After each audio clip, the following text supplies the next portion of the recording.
የኔ ቆንጆ ጸጉር ቤት ወይም ጥፍር ቤት ሄደሽ ጊዜሽን ገንዘብሽን ሳታጠፊ በወረፋ ሳትበሳጪ የሚጠቀሙልሽን ዕቃ ንጽህናና ጤናማነት በመጠራጠር ሳትጨነቂ ቤትሽ ሆነሽ እግርሽንና የእግርሽን ጥፍር እንዴት ቆንጆ አድርገሽ እንደምታጸጂና እንደምትንከባከቢ ዛሬ እነግርሻለሁ።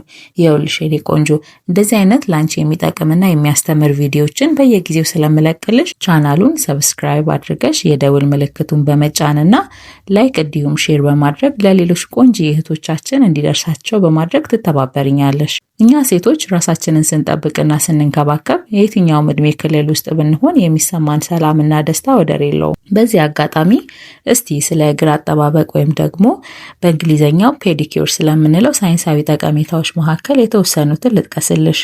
የመጀመሪያው ንጽህና ነው። ይህ ለራስሽ ጥሩ የሆነ ስሜት እንዲሰጥሽ ያደርጋል፣ አይምሮሽንም ያረጋጋልሻል። ሁለተኛ ጭንቀትን ያስወግድልሻል። ሶስተኛ የተስተካከለና ያማረ የጥፍር እድገት እንዲኖርሽ ያደርጋል። አራተኛ የደም ዝውውርን ይጨምራል። አምስተኛ ሰውነታችን እንዲፍታታ ያደርጋል። ስድስተኛ የእግራችንን ውበት ይጨምርልናል። ሰባተኛ በራስ መተማመናችንንም ይጨምራል። ስለዚህም ነው ዛሬ ስለ እግር ንጽህና አጠባበቅና ጤና የምናየው። ብዙ አላረዝምብሽም፣ ቀጥታ ወደ ሀሳቡ እንገባለን። በመጀመሪያ ለፔዲኪዩር የሚያስፈልግሽን ግብአቶች እንድታዘጋጂ ይረዳሽ ዘንድ በዝርዝር እነግርሻለሁ።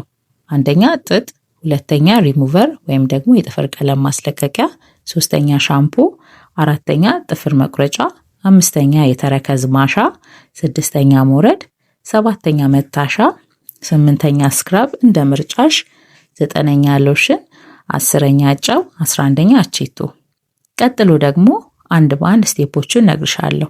ቅድም ያዘጋጀሽውን ጥጥና የጥፍር ቀለም ማስለቀቂያ በመጠቀም በመጀመሪያ የእግርሽ ጥፍር ላይ ያለውን ማንኛውም ቀለም ማስለቀቅ ይኖርብሻል። ይህን ማድረግሽ የሚጠቅመው ጥፍርሽ ላይ ያሉ ማንኛውንም አይነት ቆሻሻ አይተሻቸው ማንሳት እንዲያስችልሽ ዘንድ ነው። ቀጣዩ ሂደትሽ የሚሆነው ደግሞ እግርሽን ለብ ባለ ውሃ ላይ ቀድመሽ ያዘጋጀሽውን ሻምፖ፣ ጨው እና አቼቶ በመጨመር ከ10 እስከ 15 ደቂቃ መዘፍዘፍ ነው።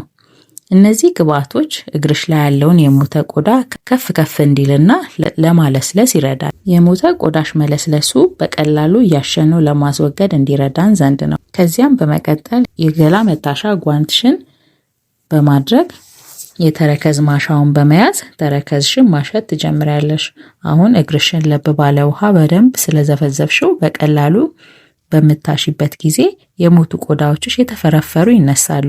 ይህም ሂደት ቢያንስ ለ10 ደቂቃ እንዳስፈላጊነቱ ተደጋግመሽ በማድረግ ከእግርሽ ላይ ታነሻቸዋለሽ። ይህንንም አድርገሽ ስታበቂ የእግርሽን ጥፍሮች በጥፍር መቁረጫ መቁረጥ ትጀምሪያለሽ።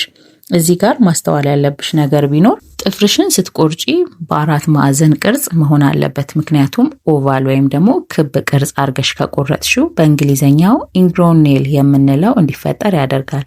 ኢንግሮን ኔል ማለት በጥፍራችን ዙሪያ ተሰግስጎ የሚበሰብስ ጥፍር ማለት ነው። የሱ ደግሞ ጉዳቱ ሽፍን ጫማ በምታደርጊበት ጊዜ ህመም እንዲሰማሽ እንዲሁም መጥፎ የእግር ሽታ እንዲያመጣ ያደርጋል።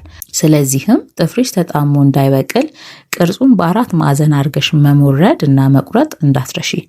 ልክ ጥፍርሽን ቆርጠሽ እንደጨረሽ ጥፍሮችሽ ዙሪያ ያለ ቆሻሻ ፈግፍገሽ ማንሳት ይኖርብሻል። ከዚያም በንጹህ ውሃ ከተለቃለቅሽ በኋላ ቅድም ያዘጋጀሽውን ስክራብ ትጠቀሚያለሽ። የተጠቀምሽው ስክራብ የሚረዳሽ ስታሽው ያልታሸ ቦታ ካለ ወይም ደግሞ ያላዳረሽው ቦታ ካለ ለማጽዳት ይረዳሻል። ስክራቡን ስትጠቀሚ ከጉልበትሽ በታች ጀምሮ እስከ ጥፍሮችሽ ድረስ በደንብ ማሳጅ እያደረግሽ ማሸት ይኖርብሻል።